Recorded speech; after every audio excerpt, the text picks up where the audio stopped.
بسم اللہ الرحمن الرحیم۔ حضرت خباب بن لارد رضی اللہ تعالیٰ عنہ کی تکلیف ہو۔ حضرت خباب رضی اللہ تعالیٰ عنہ بن لارد بھی انہی مبارک ہستیوں میں سے ہیں جنہوں نے امتحان کے لیے اپنے آپ کو پیش کیا تھا اور اللہ کے راستے میں سخت تکلیفیں برداشت کی۔ شروع ہی میں 5-6 آدمیوں کے بعد مسلمان ہو گئے تھے، اس لیے بہت زمانے تک تکلیفیں اٹھائی۔ لوہے کی ذرہ پہنا کر ان کو دھوپ میں ڈال دیا جاتا تھا، جس کی گرمی اور تپش کی وجہ سے پسینوں پر پسینے بہتے رہتے تھے۔ اکثر اوقات بالکل سیدھا گرم ریت پر لٹا دیا جاتا تھا، جس کی وجہ سے کمر کا گوشت تک گل کر رہ گیا تھا۔ یہ ایک عورت کے غلام تھے۔ اس کو خبر پہنچی کہ حضور اقدس صلی اللہ علیہ وسلم سے ملتے ہیں اور اس کی سزا میں لوہے کو گرم کر کے ان کے سر کو اس سے داغ دیتی تھی۔ حضرت عمر رضی اللہ تعالیٰ عنہ ایک مرتبہ عرصے کے بعد اپنے زمانہ خلافت میں حضرت خباب رضی اللہ تعالیٰ عنہ سے ان کے تکالیف کی تفصیل پوچھی تو انہوں نے جو ان کو پہنچائی گئی تھی تو انہوں نے عرض کیا کہ میری کمر دیکھیں۔ حضرت عمر رضی اللہ عنہ نے کمر دیکھ کر فرمایا ایسی کمر تو کسی کی دیکھی ہی نہیں۔ انہوں نے عرض کیا کہ مجھے آپ کے انگاروں پر ڈال کر گھسیٹا جاتا تھا کہ میری کمر کی چربی اور خون سے اب آگ بجھے۔ ان حالات کے باوجود جب اسلام کو ترقی ہوئی تو فتوحات کا دروازہ کھلا تو اس پر رویا کرتے تھے کہ خدا نہ خواستہ ہماری تکالیف کا بدلہ کی دنیا ہی میں تو نہیں مل گیا۔ حضرت خباب رضی اللہ تعالیٰ عنہ کہتے ہیں کہ میں ایک مرتبہ حضور اقدس صلی اللہ علیہ وسلم نے خلاف عادت بہت ہی لمبی نماز پڑھی۔ صحابہ کرام رضوان اللہ اجمعین نے اس کے متعلق عرض کیا تو حضور صلی اللہ علیہ وسلم نے ارشاد فرمایا کہ یہ رغبت اور ڈر کی نماز تھی. میں نے اس میں اللہ تعالیٰ سے 3 دعائیں مانگی تھیں. 2 دعائیں قبول ہوئیں اور ایک کو انکار فرما دیا گیا.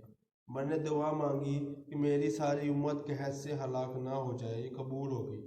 دوسری یہ دعا کہ ان پر کوئی ایسا دشمن مسلط نہ ہو جو ان کو بالکل ہی مٹا دے، تو یہ بھی قبول ہوئی.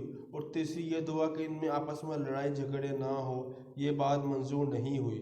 حضرت خباب رضی اللہ تعالیٰ عنہ کا انتقال 37ویں ہجری میں ہوا اور وہ کوفہ میں سب سے پہلے صحابی دفن ہوئے.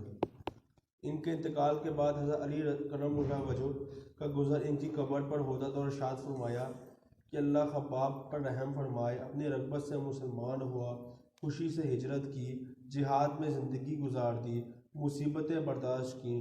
مبارک ہے وہ شخص جو قیامت کو یاد رکھے، حساب کتاب کی تیاری کرے اور گزارے کے قابل مال پر قناعت کرے اور اپنے مولا کو راضی کر لے. فائدے میں شیخ لکھتے حقیقتاً میں مولا کو راضی کر لینا ہی انہی لوگوں کا حصہ تھا کہ ان کی زندگی کا ہر کام مولا ہی کی رضا کے واسطے تھا. میرے بھائی دوستوں، صحابہ کرام کے واقعات پڑھنے کا مقصد یہ ہوتا ہے کہ یہ واقعات جو ہے نا ہماری زندگی میں آ جائیں.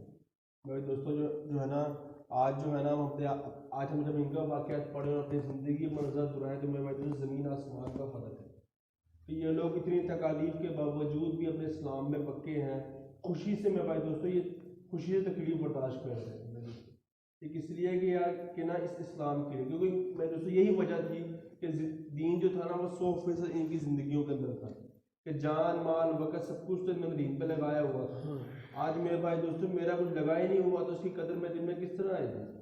آج دکان پہ میرا جان مال وقت لگا ہوا ہے، دفتر پہ لگا ہوا ہے، جو ہے نا میرے بھائی دوستوں کارخانوں میں لگا ہوا ہے، زمینوں میں لگا ہوا ہے.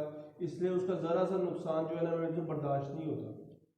ہمارے ساتھی کہتے ہیں کہ فائدے میں سے بھی کوئی تھوڑا سا نقصان ہو جائے نا جو بچتا ہے اس میں سے بھی آ جائے نا تو چہرے پہ تغیر آنا شروع ہو جاتا ہے، چہرے کا تاثرات بدلنا شروع ہو جاتا ہے، بات بات میں غصہ آنا شروع ہو جاتا ہے، چڑچاٹ پن آنا شروع ہو جاتا ہے.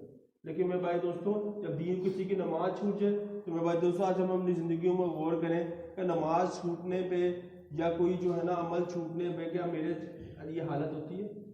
مجھے اگر نہیں ہوتی تو اس کی وجہ یہ ہے کہ آج کچھ لگا نہیں ہوا. یہ جماعتوں کی نقل و حرکت اللہ کے راستے میں نکلنا بھائی دوستوں یہ اسی کے لیے ہے کہ دین میں ہمارا کچھ لگ جائے تاکہ اس کی قدر بھی ہمارے دلوں میں آ جائے. بھائی دوستوں جان مال وقت دین پہ لگے گا، بھائی دوستوں پھر نماز نہیں چھوٹے گی، دکان چھوٹے گی. اس لیے بھائی دوستوں اللہ کے راستے میں نکلنا، جان مال وقت جو ہے لگانا. بھائی دوستوں پر کل ماشاء روزے کی جماعت تیار ہو رہی ہے، اس کے لیے کوشش ہو فکر ہو کہ بھائی دوستوں کس طرح جو ہے نا ہمارا جو ہے نا ہم لوگ اللہ کے راستے میں نکل جائیں، جماعت تیار ہو جائے. سب ساتھیوں کی یہ فکر ہونی چاہیے. اس لیے ہم کشتے کیا ہے کہ جاتے جاتے جو ہے نا 2 ساتھی اپنے ساتھ لے جائیں. آپ کے چند قدم لگے گئے، ہمارے چند بول لگے گئے، ایک ساتھی بھی سیدھے راستے پر آ گیا، اللہ کے راستے میں نکل گیا، اس کی زندگی بدل گئی تو میرے بھائی دوستوں ہمارے لیے آخرت کا ذخیرہ ہوگا. میرے بھائی دوستوں آپ علی نے فرمایا کہ اے علی تو 100 کافروں کو قتل کر، اس سے بہتر ہے تو ایک کافر کو مسلمان کر دے. تو 100 کافروں کو مسلمان کر، اس سے بہتر ہے کہ مسلمان کو سیدھے راستے پہ لے. ایک جگہ آپ نے فرمایا کہ علی تو ایک مسلمان کو سیدھے راستے پہ لیا تیرے لیے 100 اونٹوں سے بہتر ہے. اس میں میں دوستوں جو ہے نا جاتے ہوئے ہم گشتے ملاقاتیں کرواتے ہوئے جائیں. اس میں دوستوں تعلیم کا عمل ہماری بھی مسجد میں ہوا نا کہ تعلیم کا عمل ہمارے گھروں میں بھی ہونا چاہیے. جتنا دین مردوں کے لیے ضروری ہے اس سے زیادہ دین ہماری مستورات کے لیے بھی ضروری ہے. تو وہ اللہ تعالیٰ نے انسان کو فطرتاً لالچی پیدا کیا ہے. جب تک اس کو کسی چیز میں نفع نہیں نظر آتا اس کا دل نہیں اس کے راغب ہوتا. تو ہمارے گھروں میں تعلیم کے حلقے لگیں گے، ہماری مستورات کو بھی پتہ چلے گا کہ جو ہے نا اللہ تعالیٰ ذکر پہ یہ دے رہے ہیں، نماز کی پابندی پہ یہ مل رہا ہے. وجہ سے ان کے دل میں بھی اس کا شوق پیدا ہوگا. اس سے تعلیم کے حلقے گھروں پہ لگانا، اس سے گھروں میں برکتیں نازل ہوگی، شیاطین بھاگ جائیں گے میرے دوستوں. اور جو ہے نا پھر جو ہے نا لڑائی جھگڑے فتنے فساد سے بچ جاتا ہے انسان. اسے کوشش کریں گے انشاءاللہ. تو وجہ سے دن کے اعمال ایسا رات کے اعمال ہے. رات کے اعمال یہ ہے کہ رات کو جلدی سونا تہجد کی نیت کر کے، جو ہے نا جلدی اٹھ کے جو ہے نا تہجد میں اٹھ کے اللہ کے سامنے روڈ ہو گیا جو ہے نا اپنی سارے دن کی کارگزاری جو ہے نا اللہ کو سنا. دن بھر جو نبی انبیاء علیہ السلام ہوتے تھے دن بھر لوگوں کے پیچھے پھرا کرتے تھے اور رات کو اٹھ کے اللہ کے سامنے رویا کرتے تھے. تو میں صحابہ کرام کا بھی یہ معاملہ تھا. حضرت علی رضی اللہ عنہ فرماتے ہیں کہ جب ابو بکر صدیق عمر جب مسجد آتے تھے نا صبح فجر کے ٹائم, تو ان کے ماتھے پہ اس طرح نشان بنا ہوا ہوتا تھا جس طرح بکری کے گھٹنے پہ نشان بنا ہوا ہوتا, اور آنکھیں لال ہوئی ہوئی ہوتی تھی, بال بکھرے ہوئے ہوتے تھے, جس طرح ساری رات اللہ کے سامنے رو کر آئے, اور پھر بھی فجر کی نماز میں اتنا روتے تھے جو ساری رات غفلت میں گزارتی ہے. میں دوستوں آج ہم جو ہے نا اگر ہم نماز پڑھ کے اس طرح مسجد سے نکل رہے ہوتے ہیں جس طرح ہم نے کوئی جنت فتح کر لی ہے. میں دوستوں کے پاس جنت کے سرٹیفکیٹ تھے, پھر بھی آجزی انکساری کتنی تھی ان کے اندر. اس کی کوشش کرنا, رات کو اٹھ کے اللہ کے سامنے مانگنا, قرآن پاک دیکھ کے پڑھنا فضیلت ہے, سنت کے مطابق سونا, دعاؤں کا اہتمام کرنا, کوشش کریں انشاءاللہ.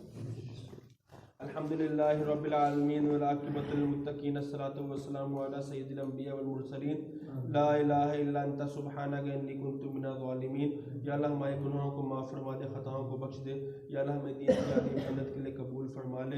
یا اللہ جب تک زندہ رہیں تیرے راستے میں چلتے رہیں, یا جب موت ہے تو اپنے راستے کی موت عطا کر. یا اللہ بستی والوں کو جو بھی جائز حاجت ہے سب کو غیب کے خزانے سے پورا فرما. ان کے جو لوگ بیمار ہیں سب کو صحت کامل عاجلہ مستقبلہ دائمہ نصیب فرما. جو لوگ دنیا سے چلے گئے یا اللہ ان کو کی قبروں کو جنت کا باغ بنا دے. یا اللہ صلی اللہ تعالی علی خیر خلقہ محمد و آلہ و اصحابہ اجمعین.